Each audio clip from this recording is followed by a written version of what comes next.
Wala pang pumapasok. Oy, grabe. Di pa umabot.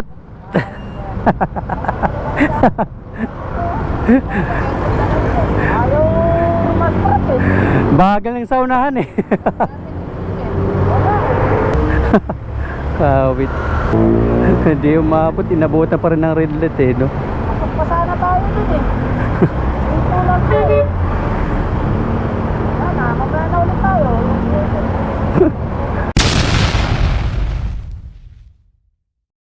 Alright guys, so andito tayo ngayon sa PTX at hinatid lang natin ang ating isang kasama sa trabaho. So ngayon pa lang tayo maghanap ng first booking. Alright guys, so meron tayong first booking. Kinansil yung unang booking, so pinasukan ulit tayo ng pangalawang booking, no? So dito lang to sa may Carino Avenue, San Dionisio, Parañaque City. Galing tayo ng PTX kanina dahil hinatid lang naman natin ang ating kasama sa trabaho, no? So may trabaho tayo guys. So ito namang pagbumubit natin is part-time lang naman, di ba? So para sa akin is malaking bagay talaga si Mubit kasi malaki ang naiambag niya, no, sa aking mga gastusin araw-araw. Ginagawa ko kasi yung mga allowance ko. So nagbibigay ako ng allowance na 1.5, no, kada week. Weekly 1.5 ang binibigay kong allowance sa aking nanay kasi syempre siya nag-aalaga ng aking anak. Kaya malaking bagay ito. So dito ko kinukuha kay Mupit yung pang-allowance. Andito na tayo sa pin location. Baka siya na yung naka-white. Tama naman. Aba. Shower ka po. Okay na po. Alright guys, so yung unang booking natin ay binayaran niya is 103, no? So meron tayong earnings na 82 pesos. Alright, so waiting tayo sa ating pangalawang booking. So ngayon, andito tayo ngayon sa Makati. So sana pasukan tayo agad dito. Oy, grabe. So medyo matagal tayong pinasukan ng booking ngayon So time check, ang oras natin sakto 1:00. Wala pang pumapasok. Antay pa rin tayo ng booking. So naka first booking pa lang tayo, 1:00 na. Sa bagay kasi nag-start tayo kanina ng alas 12 na yata kasi naghatid pa tayo ng isa nating katrabaho, no. Wala talaga. Balik siguro tayo ng Taguig. Dami nakatambay, oh.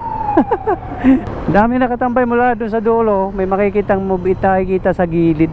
Wala tayong magagawa dyan kundi lipat tayo ng pwesto. Ganda pa naman sana ng panahon, hindi siya masyadong mainit. Maganda naman yung kalangitan at malabong umulan. Yun, pinasukan din tayo. Pinasukan din tayo ng ating pangalawang booking. So andito na tayo. Saan kaya siya? Shaira? Apa? Shower ka po. Hindi na. Hindi na? Okay na po. 57 lang, ma'am. Bilan na lang ito ng 7. Ayan. Ayan, thank you po. Dalawang booking pa lang tayo. Ay, nako. Grabe, ang tumal ngayon, no? Hindi katulad sa ibang araw na kapag may sakay ka, hindi mo pa naibababa. Papasukan ka na agad ng panibagong booking. Pero ngayon, naibaba na lang natin yung ating pasahero. Hanggang ngayon, wala pa rin pumapasok.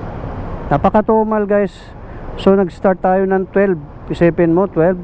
Tapos dalawang booking pa lang tayo, 125 na. Ayun, may pumasok sakto. So pangatlong booking pa lang natin to. Tapos ang lalapit lang 54 pesos. Ang lilit. Pero sige, laban lang. Tawagan natin. Hello po. Hello ma'am, dito na po ako. Okay na po ma'am. Ngayon lang pa po kayo nagmumotor? Ha? Ngayon lang po ba? Mukhang baguhan pa si ma'am sa helmet. Di siya marunong mag-lock. Drop off niya is SM Aura. Alright guys, so pinasukan tayo ng Grab Express, no? So ang kikitain natin dito is 102. Alright, so tara, puntahan natin to. Sana hindi matagal ang pick up at yung drop off. Kasi minsan matagal ang pick up kasi tatawagan mo pa. So ganun din sa drop off. Tatawagan mo na, Di rin sinasagot. Kaya wait, andito na tayo sa pin location, no? Sana mabilis lang yung pick up natin dito. So dito na tayo. Tawagan natin. Hello ma'am, Grab Express po. Okay kuya, dito po may laundry po. Laundry. Oh, tapat ako ng gym, ma'am. Ito lang, ma'am. Yun lang yun, papadala. Alright guys, so ang oras natin is 2:50. Alright, so naka-apat na booking lang tayo ngayong araw na to. Ang lungkot.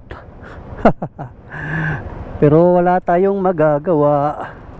So naka-apat na booking lang tayo. So andito tayo ngayon sa Pasig City at mag-set destination tayo pa FTI. So sakto mag-alas 3 na. So sana pasukan tayo ng ganda pa FTI, no, para hindi sayang yung biyahe, hindi sayang yung gas natin. Alright, so nakaset destination tayo ngayon kung napapansin nyo. So wala pang pumapasok. Sa mga hindi pa nakasubscribe, di ba? So paki-like na lang po and share. At pakipindot na rin ang notification bell dyan sa gilid para ma-update kayo sa mga bago kong i-upload na video. Alright, babosh!